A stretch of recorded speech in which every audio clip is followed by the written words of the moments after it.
Did you know Bob Marley was almost never a musician? From a near-fatal welding accident to being called a white boy in Jamaica, his journey to becoming a global icon was anything but easy. But what really happened in those early years that shaped the legend we know today?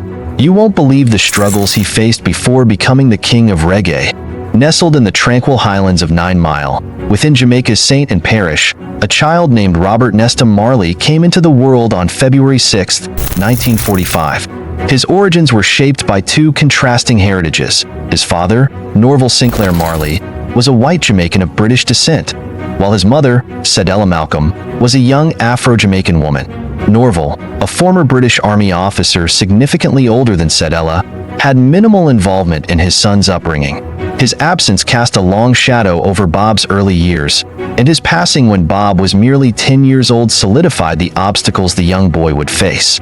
Nevertheless, the rustic landscapes of 9 Mile became the bedrock of Marley's childhood, immersing him in a world rich with cultural traditions, music, and a profound appreciation for nature. His maternal grandfather was a respected bush doctor, renowned for his deep knowledge of herbal medicine and mystical practices, beliefs that later played a pivotal role in Marley's spiritual journey. However, life as a mixed-race child in Jamaica came with challenges. His light complexion often set him apart, earning him the nickname "White Boy" from his peers, a label that underscored his differences rather than his sense of belonging. Marley's passion for music took root during his early school days. Alongside his childhood friend Neville "Bunny" Livingston, who would later be known as Bunny Wailer, he spent endless hours composing lyrics and melodies. Lacking proper instruments, they crafted makeshift ones from everyday objects, drawing inspiration from their surroundings. The smooth sounds of American rhythm and blues, especially the voices of Fats Domino and Curtis Mayfield, drifted through the radio waves, further igniting Marley's musical ambitions. Interestingly, as a young boy, Marley possessed an unusual ability. He could read palms. This talent fascinated the people in his village, who often sought his insight into their futures. Yet, despite this intriguing skill, his true destiny lay in music. This became even clearer when he moved to Kingston during his preteen years, settling in the infamous Trench Town, an area marked by struggle but also a hub of cultural vibrancy. The overcrowded tenement yards of Trench Town bore the weight of poverty and unrest, yet they served as an incubator for artistic expression. It was here that Marley encountered Joe Higgs, a seasoned musician who took him under his wing. Higgs not only imparted valuable lessons about music theory, but also instilled in him the discipline required to thrive in the industry.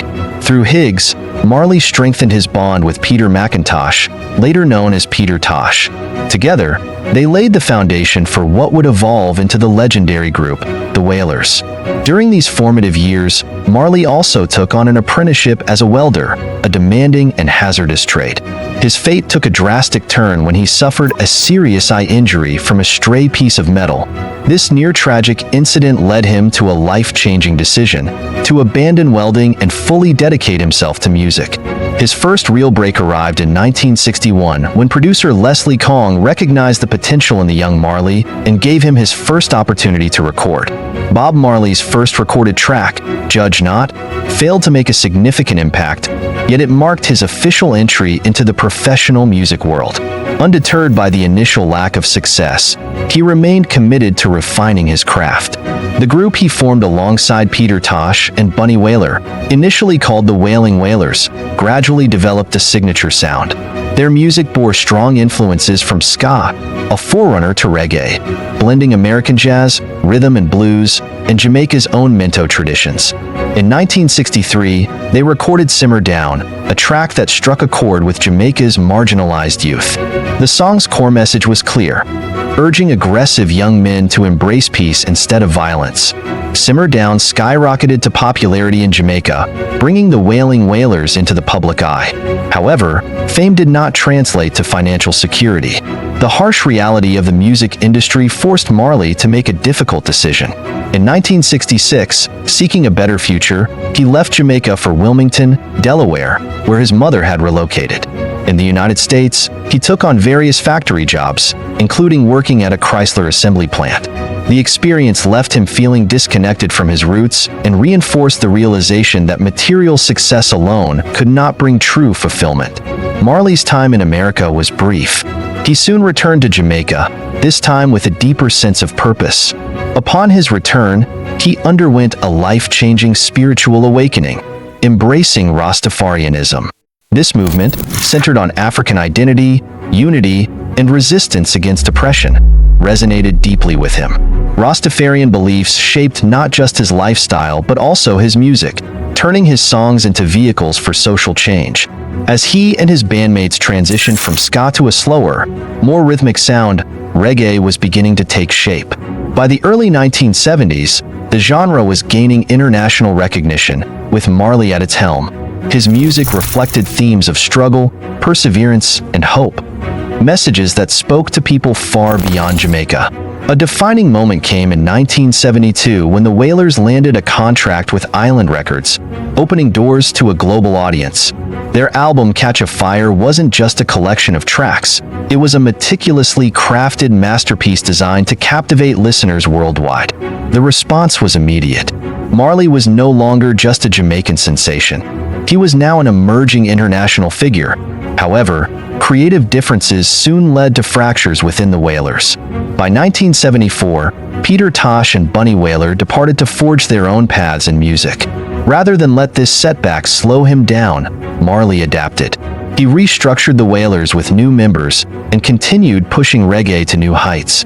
Albums such as Natty Dread and Rastaman Vibration cemented Marley's status as a formidable force in the industry. His road to fame was neither smooth nor instantaneous. It was marked by hardship, rejection, and resilience. Yet, it was precisely these struggles that gave his music authenticity. His lyrics were drawn from real-life experiences, reflecting pain, oppression, and an unwavering pursuit of justice. He transformed adversity into anthems, giving voice to the voiceless and inspiring generations. His early years were not merely a waiting period. They were a crucial time of growth, shaping his vision and preparing him for the global impact he would eventually have. Bob Marley's journey is a testament to determination, faith, and the transformative power of music.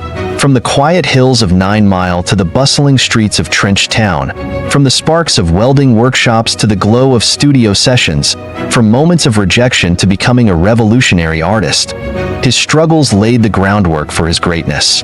So, what do you think was the turning point in Bob Marley's life?